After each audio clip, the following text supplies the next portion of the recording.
Well, everybody, how we going? I just called up to Livingstone's today and just catching hold with a few people. It was sort of like a wee launch of the tractor run that they're planning to run this year. The Livingstone tractor run has been a massive thing over the last number of years, but this particular year with the COVID and restrictions, the guys didn't want to do nothing.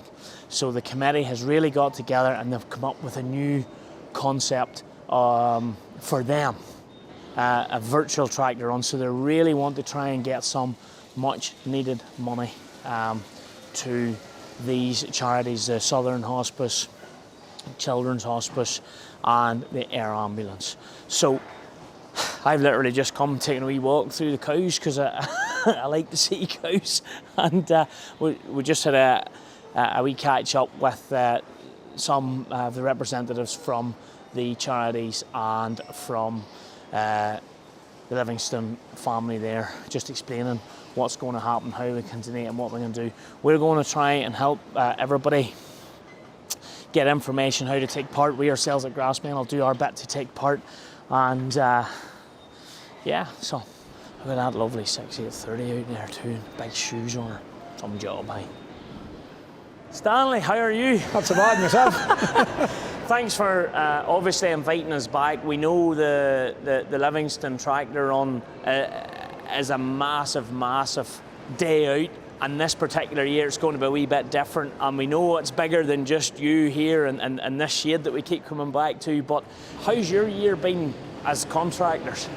Well, I suppose it has been a different year as well. We had to come through the whole social distancing thing with the COVID thing, but it was a different year, but the work had to go on. We carried on with our work as normal. There's nothing else you could do. You had to work away, and it started off a really good season, good weather at the beginning, hit a ditch with a bad weather later on, but look, it's all evened out now, and we've just finished our harvest there on Wednesday evening.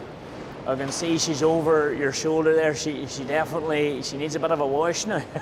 She needs a wash. But in saying that, they're not as bad as some years. We got away there. We got finished on Wednesday evening. The last maize we cut was down the south, and ground conditions was good, so we're happy enough. All finished. And did you manage to beat the slurry ban? I know it came in and people very quick there this year. But because the weather was so good, then for that last fortnight or so, we got caught up and we got finished the slurry. But we actually started the maize before we finished the slurry this year, so we're at the both jobs. But yeah, we got it all done. When we were out earlier on in the spring, we called out and we were chatting to young Andrew in his 250R and his big mixed take tanker. Is he still as in love with his 250R? Oh, aye, he likes it. He's in love with it, but he needs a set of tyres on it. I think the tyres are about done on her now. So. He was just saying how she pulled the big tanker. I was just referencing how the one we had out that year from Gethin and John Deere. I just thought it was a fantastic tractor. Is it really steps and bounds ahead of the likes of the 155s or the 175s that you have? If you want to know the truth, I hardly ever drive, but okay. He's very happy with it. Like, he likes the tractor, and it's just a good tractor for heavy work now. She definitely is a good strong tractor. He likes the gearbox in her. I never use it that much, so it's a different gearbox that I'm used to. Farming wise, just coming in there up through the passageway, it looks just as busy as ever as well. Well, with the cows, nothing ever changes. The work's there every morning, every night. The way we work here is like, even though we're at the silage, we make sure and get the yard work right up in the morning before we go. So I always feed the cows in the morning. Well, I milk some mornings, but not as many maybe as I used to milk now. But we make a point of getting our yard work right up first before we go, and then leaves us a clear run for the rest of the day. During that COVID, the milk took a bit of a dip in price too, and milk's always sitting on the verge anyhow. There's not a fortune in it, but it's improved a wee bit again now, and hopefully it'll keep going forward. Are you looking forward to the virtual tractor run this year, or are you a little bit nervous, or what's your own personal thoughts? I've been on the meetings. We had 2 or 3 Zoom meetings there, which was a new thing to me as well, and we got that done. There's people in the committee who know more about the way we're going about it than I do. I would not be a computer whiz kid by any means, but I can see it will work. Like, I think it'll work, yes. From GRASSMEN's point of view, we're delighted to hear that you are trying something different, and all we can do is work together and try and promote it, and hopefully the people get behind it and give it the same sort of support, because looking back in last year, it was a staggering 130 something thousand, am I right? raised? Oh, yes, that's right. And well, I don't suspect we'll get that much the year because of the difference. But I think, we'll make a stammer at what we can get anyhow. Listening to the news, charities are crying out for money at the minute. That we all need them charities to be there for different reasons. So I think it's important that we keep trying to push it on and get as much as we can. I know that businesses this year are also struggling. It'll not be as easy for them to part as much money as normal, but sure, every little helps. Every little helps, and I think it's fantastic, and it's very admirable that as a committee and that you're determined to try and keep it going. Understandably, it's uncharted territory. Nobody's really been in this situation before, and we take our hats off to you. So let's hopefully we can get behind it, raise as much money as we can, and we'll do the best that we can to help get that message out there for its 3 absolutely vital charities that are looking for the money, that need the money. We'd also like to say thank you to you for coming to help us as well, because it doesn't come without us. Good of you to come and help us. No problem. Thank you very much.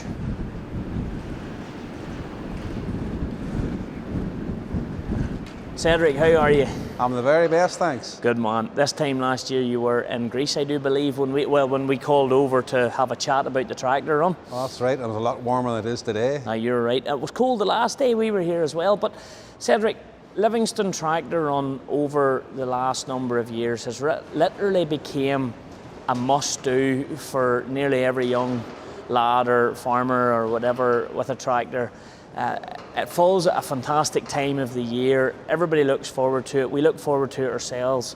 Whilst this year it's not going to maybe just be in the same format, you have come up with a plan to make it work.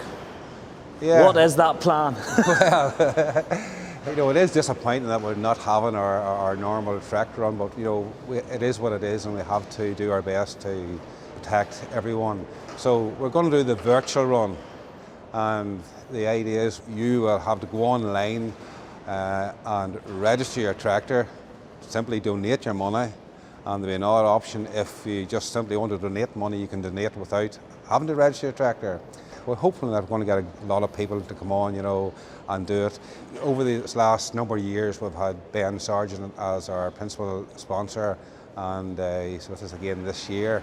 And we've raised a lot of money. I think it's well over 464,000. And that is just phenomenal. Yeah, to date. So we're really hoping that we can increase that this year, get it over the 500 mark if possible.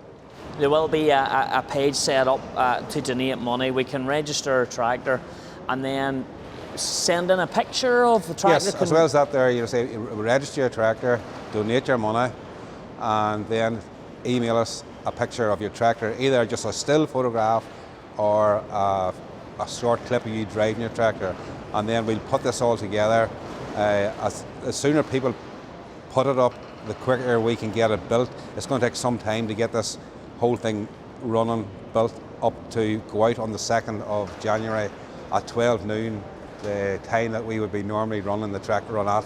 So in theory, we can all still do this, do it from home, get someone to take a picture of us, make sure it's someone else taking a picture, no pictures taken by yourself whilst driving, and we can make this happen. And if we can get enough of guys on board, we can get enough of money in, that's the plan, to break the $500,000 this year. That's the goal. That's the goal. And we know already we're going to have people join this tractor run from New Zealand, Australia, so it's definitely worldwide this year. We've had the biggest tractor run, we believe, in Ireland, so let's make it the biggest virtual one, even beyond Ireland.